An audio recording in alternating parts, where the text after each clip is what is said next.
Let's get to that political standoff that's dragging on between Governor Greg Abbott and Lieutenant Governor Dan Patrick. At stake here, your money, specifically property tax relief.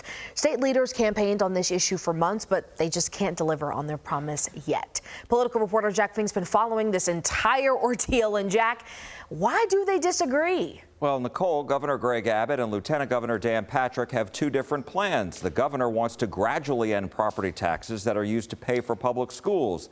The lieutenant governor says that's not realistic and that the Senate plan would save homeowners more. Larry and Glenda Legler think the state should be using much of its nearly $33 billion surplus to give Texans a break on their property taxes. Well, the state's got an ungodly amount of money that they need to do something with. But after months of promises to do that, Republican leaders still can't agree on the way to provide relief. That's what's getting frustrating.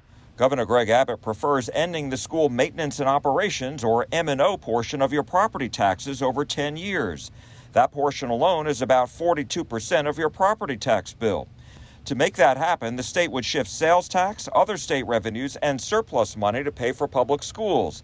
That would allow the state to gradually reduce the rate for M&O property taxes until they're eliminated altogether. Vance Ginn, a conservative economist, has pushed this plan for years. The only way that you can get to zero school district property taxes is by buying down those rates, because that rate can go to zero, which zero out of $100 valuation for a home is $0. And so that's still $0, and you've eliminated that tax. But Lieutenant Governor Dan Patrick and the Texas Senate have a different plan.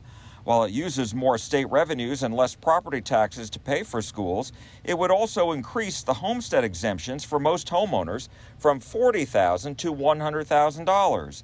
And for homeowners over 65, it would raise the homestead exemptions from $70,000 to $110,000.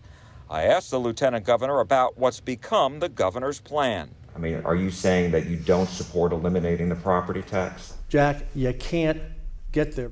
You have only sales tax to prop up a state of 30 to 35, 40 million people in the next decade. What happens when we have a decline and sales tax go down? You have no money to pay your bills. Business and other groups support the governor's plan, but the Leglers say they prefer the bill pushed by the lieutenant governor and approved by the Senate. Everything's gone sky high, and when people can't get the medication they need, which is not our case, but many people we know, or they can't afford the groceries or the loaf of bread at the grocery store, we got a problem. Ginn says eliminating the school M&O portion of the school tax would benefit homeowners and business owners. He says if sales tax revenues drop, the state could use its rainy day fund, which is billions of dollars, to pay the state's bills. Both the House and Senate have approved different legislation, and until they pass the same one, the governor cannot sign it into law. And Abbott will be speaking about all of this tomorrow, so that ought to be interesting. Yeah, this has been a saga. And it continues to be. Yes.